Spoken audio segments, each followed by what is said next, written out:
Hi, everybody, it's Josh with Talk About Trek, and today we are going to sit down and talk about episode 3 of Prodigy Season 2 because I just finished that today, a rewatch of it, and man, so much fun stuff packed into, 20 some minutes. So let's just jump right in. So here you have Zero, Majel, Dal, and Jankum.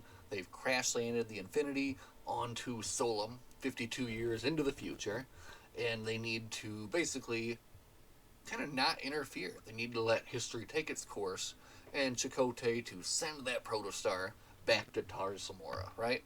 That's what they're going for here. Back on the Voyager A, you have Commander Tarsus, the Doctor, Janeway, and Dr. Gnome kind of assessing the situation.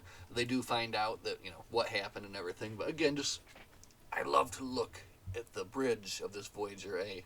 Just a really fun, well-designed ship. I love it. So, back in future Solum, the kids, of course, get rounded up.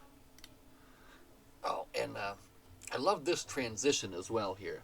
They go from the future Solum devastated by civil war, and then they take that, and you can kind of see the transition shot here, and they go to the past Solum, and this is where Gwen is now. So Gwen has sought the help of her father, the Diviner, and is basically looking for a way to have her voice heard by the people.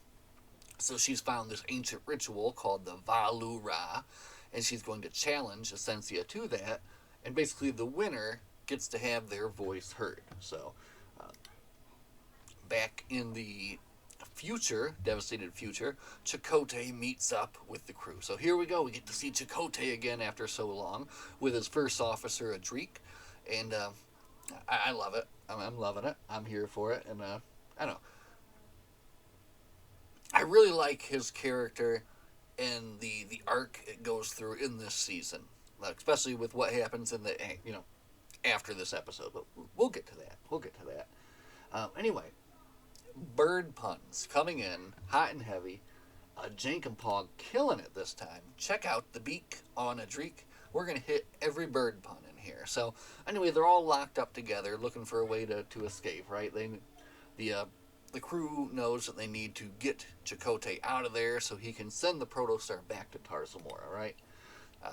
Bird puns. Didn't mean to ruffle your feathers. So many fun bird puns.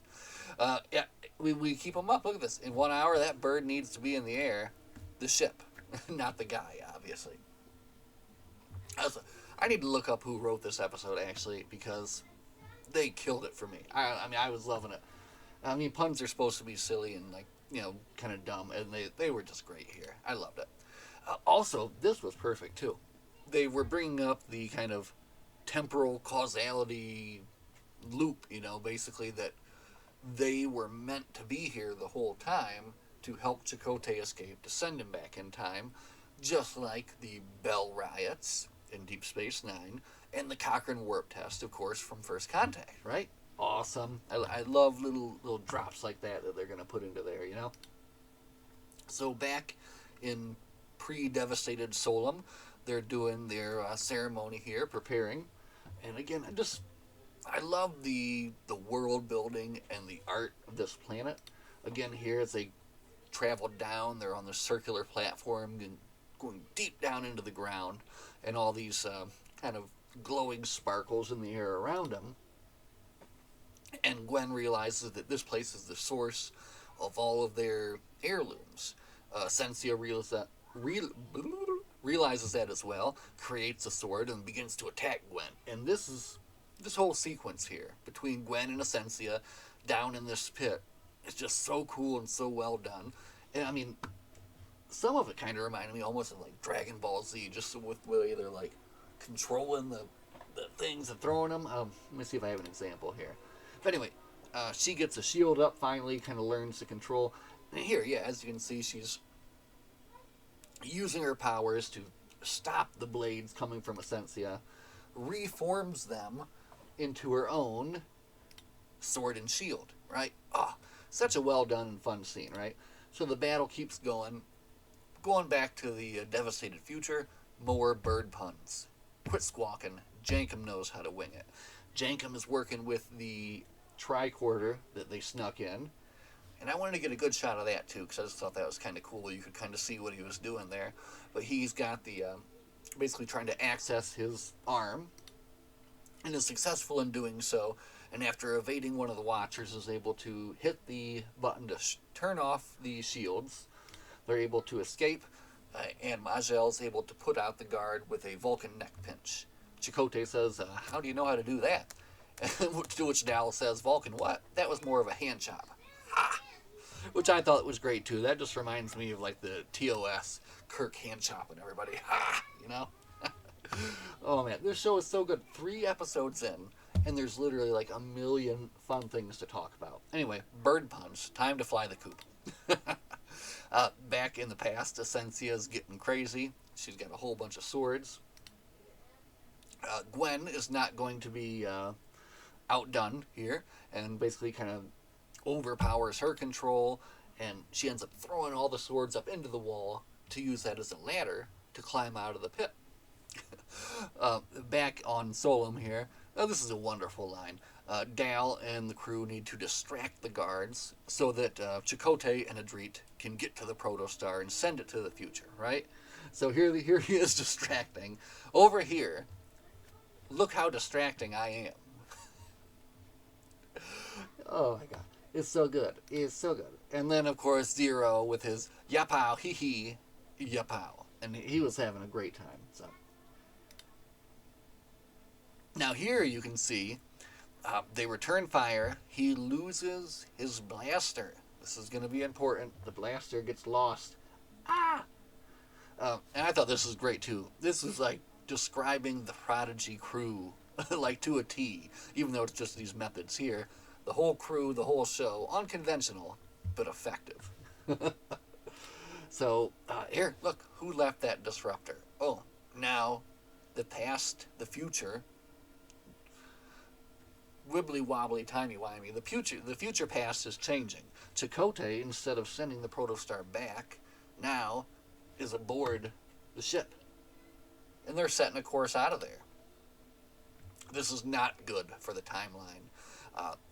Lots of loud beeping noises send them back to the Infinity, where Majel announces that Chronoton emissions are spiking wildly. And check out this console. Woo-hoo-hoo, it's a beauty of a console.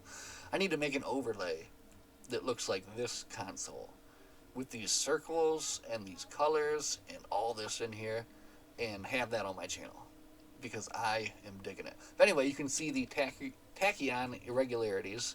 Unlike anything anyone's ever seen, the timeline is getting very janked up, unfortunately, and it's making Gwen do like a Marty McFly from Back to the Future. She's fading from existence here, as you can see. What's happening? You're getting Marty McFly, Gwen. She falls to the pit. Luckily, doesn't die, but Essensia rises, and in the end, the pit closes, and that's the end of the episode. Whoa, right? Such a good episode 3. First off, just a few things that we'll say. Bird puns. So many good bird puns fit into one episode. I love it. Jason Matsuzakis, who does Jankum Pog, he kills it. I mean, I have a hard time picking who's my favorite of these characters, but man, he is definitely right up there. I just realized today that Gwen, and who I knew was voiced by Ella Purnell, but then I just realized that Ella Purnell was also played in the Fallout show that was on Amazon, and I really like that too. So that was kind of a connection that I just made that I didn't realize before, which is kind of crazy. So, and all the voice actors on this show do a tremendous job, and I'm really hoping that we're going to see a continuation of these characters and this story, and definitely in a season 3, but then also even further on from there, moving towards branching out into like crossovers and that kind of stuff. Can you imagine seeing something like that? I don't know. Anyway, we're getting off topic. Episode 3 was fantastic. So much to talk about in there. I showed you just a few things, and it already took us up to 10 minutes, right? So watch it yourself. Let me know what you think. And we'll be back soon to talk about episode 4, 5, 6, 7 through 20. And man, it's going to be a good time. I'm really enjoying this rewatch. And also doing kind of a slow rewatch with some captions on and doing these captures. It's letting me be able to see and get into this a little bit more. So I'm really loving that. Okay, everybody, we're out of here for now. Live long and prosper. We'll see you all in the next one. Bye.